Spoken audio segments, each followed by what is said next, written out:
This morning, a focus on gender inequality in the marketplace, why women pay more for products than men. I'll be joined by Congresswoman Carolyn Maloney, who talks about her efforts to eliminate the so-called pink tax.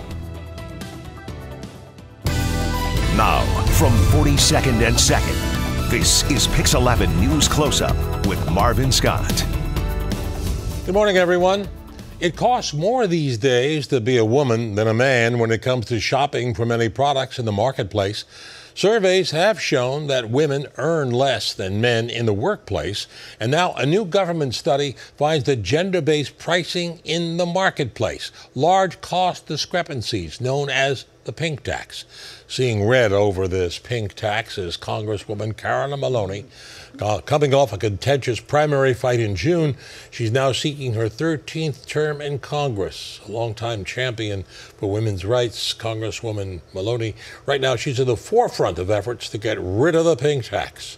Good to have you back on Pix Close-Up. It's been a while. And thank you so much for focusing on this important inequality issue that women confront. Well, you had you're quite welcome. Women's Equality Day was observed just a week ago, and you rang the bell at the stock exchange, and that bell was resonating when you're talking about this gender inequality in the marketplace. I don't think it's something that people are fully aware of. Enlighten us. Well, I tell you, it was thrilling to be at the New York Stock Exchange, and they now have a woman president. So we're making some breaks in that glass ceiling, Stacey Cunningham. And yet too many women are stuck on the factory floor or are still discriminated in pay. And not only are they paid less or earn less, they then pay more for products. Explain. So I issued a report. I've had others that I did when I chaired the Joint Economic Committee. But I did this one out of my office. We're in the minority. We hope to change that in the midterm elections. But this report showed that there is a pay gap, and we're discriminated in our pay, but also we pay more for products, and not only for personal products, but also for cars, for car repairs, for mortgages, that there's a discrepancy and a discrimination. How does that work? Well, companies just pay more. I've been working on this since 2015, and 2015 there was a report that showed, very simply, it was very clear, that if you bought a blue scooter, it was half the price for the pink scooter. They just charged more for women's products. Since then, we've made progress. Now in toys, the pink and blue toys, if it's the exact same toy, you're charged the same, which should be fair. So the observation of this and the awareness of the public has made some corrections in the marketplace. But the report shows that for personal care products, for services, whether it's cutting your hair or your dry cleaning, women pay more. And what compounds it, and what's so unfair about it, Martin, is that when you put it also with the gender gap, which according to the Census Bureau, we are 80 cents to the dollar, 20% gender gap. And we did a report with the Joint Economic Committee when I chaired it that showed that when you compound this over a lifetime, it's 500,000 to $1 million lost in wages for women, and that contributes to the fact that women over 75 are the largest portion of poverty in the United States, because the lower paying more, lower Social Security, lower pension compounds it over time, having a tremendous impact on the economy for women. This was a report by the General Accounting Office showing this gender gap. Now, what is being done to eliminate it? California, back in 1996, eliminated it. It said it was costing women on average $1,300 more a year, and they eliminated legally any of this pink tax that you're talking about. Why can't Congress do something about it? Well, when I go back, I'm going to introduce a bill to do just that.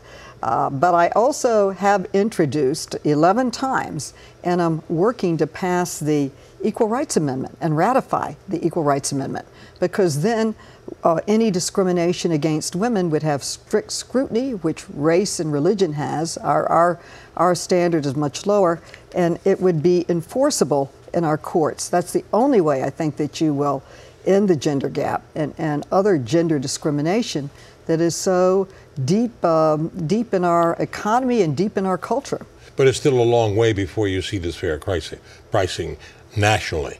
States can do this, as California did, but I also read recently that Malaysia has enacted a law, particularly on menstrual products for women, that were highly priced, and they've eliminated that, their pink tax. It used to be we led the world in rights for all people, and now the trend in America is to tax menstrual products. We in New York State passed a law that you could not tax menstrual products. It's certainly not a luxury, it's a health item.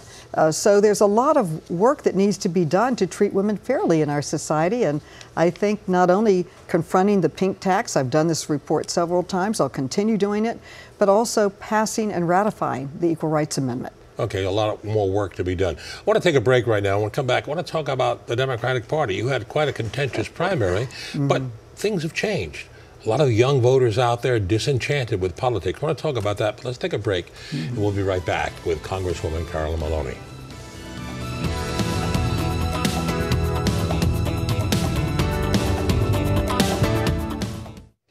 Back now with New York Congresswoman Carolyn Maloney. You know, you've had a distinguished career, 26 years since 1992. You've authored or co-authored 70 bills, including the Zadroga 9/11 Compensation Act. Brought $8 billion to the city of New York. So you've done a lot, but there's so much more to be done. I want to talk to you about politics right now.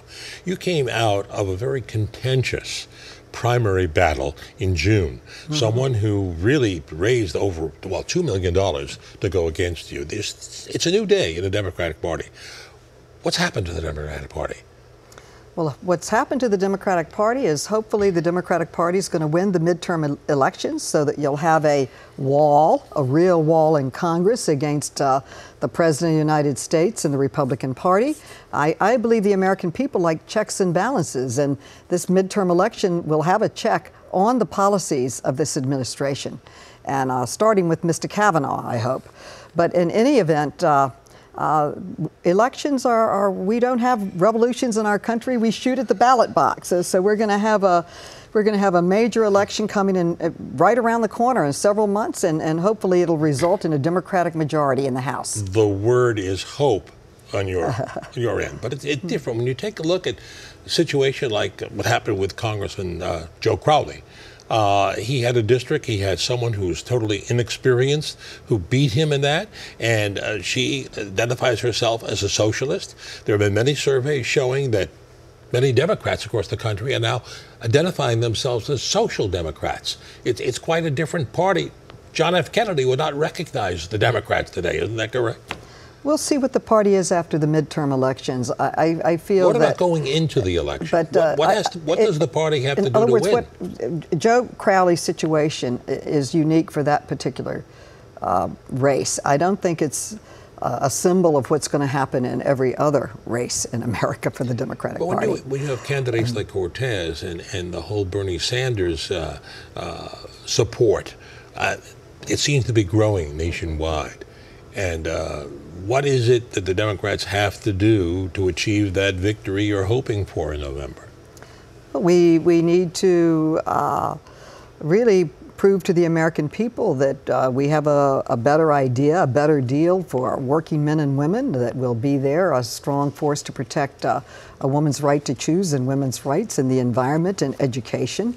And I think our record speaks for itself. If you look at the I'd say four major social policy programs, they were all fought for and preserved, initiated, and enacted by Democrats, and that's Social Security, Medicare, Medicaid, the Affordable Care Act, which we have to fight for every year. Another entitlement was the James Zadroga health care plan for the men and women who risked their lives for 9/11 and the survivors of 9/11. These major health care plans for people all came from the Democratic Party. And it's more inclusive. When you look at the Democratic Party, we are women, we're men, we're minorities, we're all kinds of ethnic groups that represent what this country is. What about the Trump factor? What do you mean in November? Well, what do you mean, the Trump factor? A lot of people will be voting against him. Some people will be voting for him. And elections are really a signal of where the country is. According to the polls that are national that are out there, the generic polls give an 8 to 10% advantage to Democrats, and this entire women's wave is primarily for Democrats. We have more women running for office than in the history of our country, primarily on the Democratic side. But what's so unusual this time is that they're winning. We have many, many, many women that will be carrying the banner of the Democratic Party into the general elections, such as myself. And that is a big cultural shift in this country. Hopefully, with this more women at the table, that more women will be elected. And historically, we have been a strong voice for working together, but primarily on women, children, families, peace, and equality of opportunity. With more women at the table, we'll finally be able to do something about the pink tax and the Equal Rights Amendment and other things that have been discriminatory in our past. If you do have this blue wave you're hoping for and the Democrats take control of the House, would you support a move to impeach President Trump, as has been declared and expressed by many candidates and many Democrats? It depends on the Mueller report. He has indicted two of the people that are closest to him, his former campaign manager, of someone who's worked for him many years, Mr. Manafort, and Mr. Cohen, his personal lawyer. But these indictments were not related to, so far, to President Trump, and they focused on tax fraud and other things, but they did not implicate the president. It depends on what the Mueller report says. If the Mueller report says that the President of the United States obstructed justice or colluded with a foreign power, which is against the law, then there would be a debate and there would be an amendment on impeachment. But so far, a crime against the president that the president committed has not come from the Mueller. It has not, but it depends on what happens in the future. I know you a long time, and you're a very reasonable person. Nothing has come out of that investigation to implicate the president in any collusion with the Russians in the campaign. Do you think it's time for Mueller to end this investigation? At what point does it end? He's got the indictments, he's got the thing with Manafort and with Cohen, but not related to what the initial investigation was about Russia. We work very hard in a bipartisan way to get a consensus in Congress to support the Mueller Commission. In my opinion, we should fund the commission. We should grant them subpoena power, independence, and as much time as they need. I would say, Martin, the time that I was most proud of this country was after 9/11, when Republicans and Democrats came together. We passed a bill, a commission bill, calling for a study on what we needed to do to really go forward as a country and protect ourselves. And there was a lot of effort then to stop it, not fund it, don't give it subpoena power. We worked in a bipartisan way, and I was head of the caucus then on the 9/11 Commission. And the commission report came out with 41 recommendations. It sold more copies than the Harry Potter, and we implemented roughly 39 of them to make our country safer. We should do the same thing with the Mueller Commission. We should give them the time and the resources, Marvin, to get the job done. But how much longer does it go? The president says this is a witch hunt. Nothing has yet found him to be implicated in any collusion with the Russians. They talk about this meeting at Trump Tower, but nothing, there's no evidence to support this yet. How far do we go with this? We have set up a process. We should let the process go forward. We have one of the most respected leaders in law enforcement, Mr. Mueller, on both the Republican and Democratic side. Let him do his job.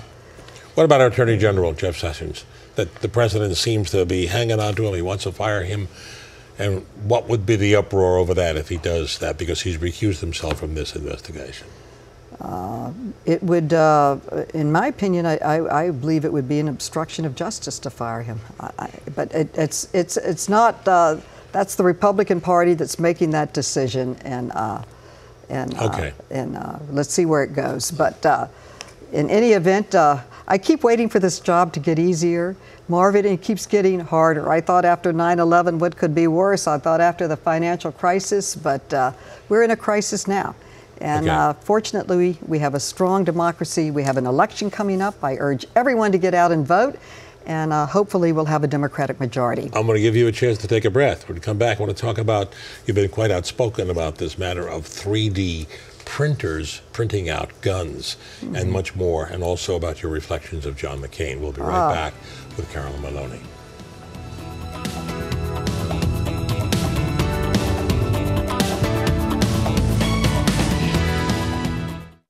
Back now with New York Congresswoman Carolyn Maloney, 26 years in Congress. And let's talk a moment about Senator John McCain, who's being laid to rest today.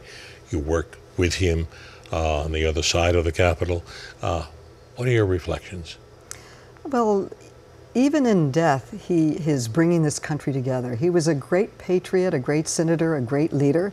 He worked across the aisle on many important issues. When I first went to Congress back in 1993, I was chair of the task force on campaign finance reform and started working with really our party and the leadership of the Democratic Party on that one issue, and had the opportunity to work with him on what was then known as the McCain-Feingold campaign finance law, a very important law that restricted contributions and expenditures and had more transparency, very important law. And he pushed that through in a bipartisan way. Then we got Citizens United, and we now have more dark money in politics than ever before. But he was a source of making that law become a reality. And if you remember, he walked to the floor of Congress and did a thumbs down on the vote for the Senate to abolish health care for Americans. He would vote his conscience. And I think what a gentleman and a leader, even in death.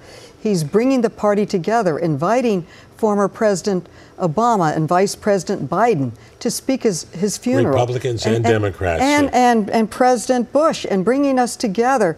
We need to come together as a nation. We need to work together. I think he was a great American, a great patriot, a great leader. And I'll tell you this, Marvin, it's when I have the honor of appointing and recommending 2 people for every military school in America, the Army, the Navy, the Air Force, etc. And when I interview them and I talk to them, almost every single one of them, when I say, why do you want to dedicate your life to defending our country and being part of the military? Many, almost all of them mention the life of John McCain and how he influenced them and inspired them to go into the military to serve their country. So he had a great impact, I believe, on the military, on young people, and I love the way he's bringing the country today as we speak. He leaves a very rich legacy, and your feelings about the way President Trump has responded to this? I was hoping that he would rise and be presidential and bring the country together with his leadership in applauding the sacrifice and hard work of John McCain. So I was really disappointed. Let's move on. One of the other issues that you're dealing with, and I know you've been quite outspoken about this, the idea of providing online blueprints to produce plastic guns. A federal judge has held it up. He's still holding it up, but you're looking for legislation to block this?